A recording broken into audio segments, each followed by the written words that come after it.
essa semana perdemos o Papa Francisco, né? Como você viu o papado de Francisco e qual que você acha que será o legado deixado por ele?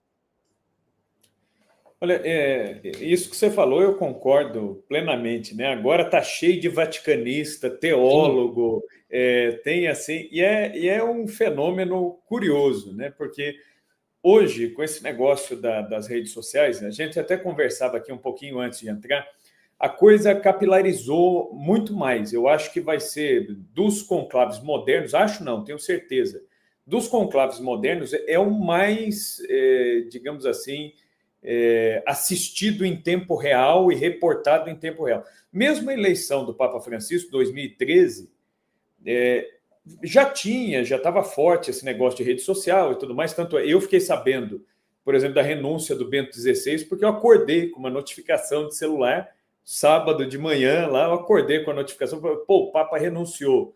Falei, peraí, já levantei, já fui ver isso. Então já tinha isso aí na eleição dele. Mas agora a coisa está mais capilarizado ainda. Então, realmente, vai ser uma coisa que vai. Só que nós temos um fenômeno, né? E um problema também, sobretudo no Brasil, onde todo mundo acha que tem que ter opinião sobre tudo. E, na verdade, tem coisa que nós não precisamos ter opinião. Então, tem gente que está preocupada em discutir o conclave, né? Ah, não, porque como é que vai ser o negócio? Não. Então, o problema é que nenhum de nós foi convocado, né? Convocados, né? São só os 135 lá de Chapeuzinho Vermelho lá que estão lá convocados. Esses caras têm que saber realmente o que eles estão fazendo lá. Esses cara, senhores bispos, eu, os senhores cardeais, eu vi uma. eles têm que saber. Eu fazendo uma adendo aqui, eu vi uma postagem no Threads de uma pessoa falando que a aclamação popular pode levar um papa ao poder. A pessoa voltou aos tempos pré-conclave. A aclamação popular pode levar alguém a subir ao papado e, e então o povo deveria aclamar o padre Júlio Lancelotti. Ah, claro, claro. Vamos lá, né? Voltar para o século XIII aí, né? Vamos proceder lá e fazer a aclamação popular. Pô, né? Então, hoje em dia tem dessas coisas, entendeu? De todo mundo dar opinião, de todo mundo. O pessoal acha que é eleição de condomínio, né? Então fica aqui colocando, tem gente já postando. E aí você vê todo tipo de doideira, de loucura. Já tem gente fazendo cruzamento de profecia e não sei o quê, já fazendo umas interpretações. Então, assim, tem todo tipo de doideira. Mas, na verdade, o processo ele é bem mais simples, né?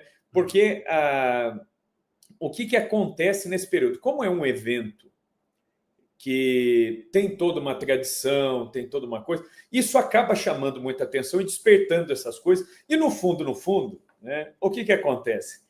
É bom, né? Gostoso daquela saída da realidade e Sim, cair numa profecia, dar aquela mergulhada numa profecia e acreditar numa teoria da conspiração e achar que. Então, na verdade, é isso, né? Que o pessoal, né? É aquela cachaça da resolução simples das coisas, né? Então, a galera entra em umas coisas dessas, mas na prática, né? O conclave, as coisas, ele funciona muito paralelamente. A realidade da coisa ela é muito paralela a toda essa discussão, esse barulho.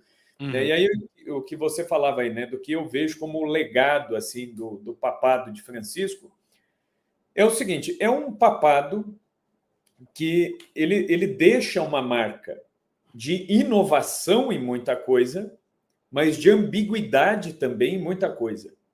Então, o Papa que vier agora na sequência, ele vai ter pesando sobre ele essa questão da continuidade, dessa abertura, dessa pastoralidade, o Papa Francisco. Esse é um legado positivo, né, do pontificado dele, essa questão pastoral. Aproximação com o povo, diálogo, a simplicidade, essa tentativa de aproximação de todo mundo. Tal. Beleza, isso é um legado que fica. Mas, por outro lado, tem a questão da ambiguidade. Por exemplo, de às vezes dizer uma coisa, afirmar uma coisa e agir em outra linha. Sim. Entendeu? Por exemplo, quando nós olhamos os documentos oficiais, muitos dos documentos oficiais bateram nas questões bioéticas, contra a eutanásia, contra o aborto. Só que, na prática, o que a gente viu? Muito bispo, muita conferência episcopal de vários países, isso não estou falando nem do Brasil, de vários lugares do mundo, que nos seus países foram votadas leis para aprovar aborto, e um silêncio retumbante, assim, um silêncio enorme, assim, do episcopado, que não falou nada, que não soltou uma nota oficial, e sem também nenhuma repreensão direta, formal da Santa Sé. Então, quer dizer, o discurso ele vai numa linha, mas parece que a prática vai no... Então, tem essa questão da ambiguidade. Alguns críticos do Papa até chamavam isso de peronismo eclesiástico, né? Parece como o Papa era argentino, né? Parece até o modo de governar do Perón, né? Que tinha um pouco essa coisa, né? O Perón, ninguém sabia exatamente para onde ele estava indo, né?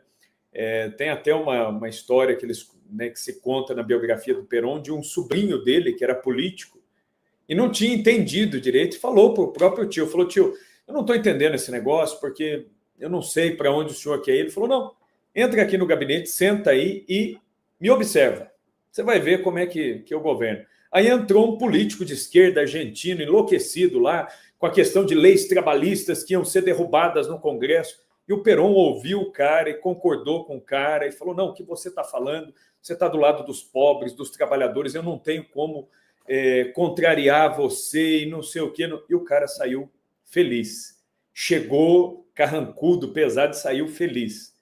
Sobrinho do Perón olhando aquilo. Dali a pouco entra um político da direita argentina, falou: não, mas é um absurdo que esses comunistas querem, não sei. E o Perón concordou com tudo que ele dizia.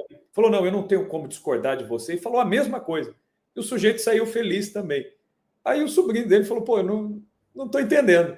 Você acabou de ouvir um cara de esquerda, concordou com o cara. Acabou de ouvir um cara de direita, concordou com o cara. O Perón falou: então, é isso. Eu concordei com um, eu concordei com o outro, e depois eu faço o que eu quero. Então, alguns acusadores até do Papa vão dizer que é um peronismo eclesiástico. Eu já vejo, né, um modo de governo, modus operandi do pontificado do Papa, como uma questão muito pessoal dele, é uma coisa dele. Tem muita gente falando: será que vai ter uma continuidade? Uma continuidade pode ter, assim, em linhas gerais, mas o modo de fazer as coisas era muito próprio do Papa Francisco.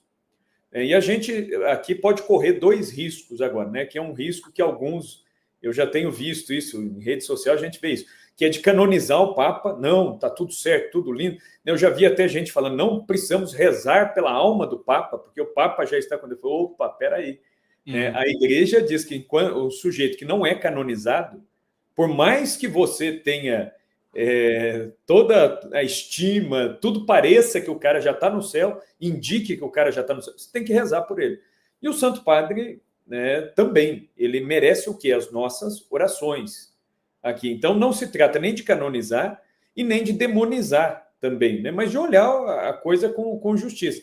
E o Papa, ele teve um jeito que foi muito dele, de simplificar as coisas, de querer desburocratizar as coisas, só que, ao mesmo tempo, essa aproximação muitas vezes foi perigosa, como, por exemplo, as entrevistas de avião, onde ele fala muito espontaneamente, e aí muitas e muitas vezes a mídia pegou o que quis dessas falas do Papa e aí joga, né? E aí é interessante que é uma obediência seletiva também, até de membros da igreja. Isso que o Papa falou, eu concordo. Pô, isso aqui eu vou pegar então, vou bater nisso aqui. Isso aqui eu já não gosto. Pô, isso aqui eu esqueço. Então, essas ambiguidades até da fala dele deram um pouco de margem para isso, né?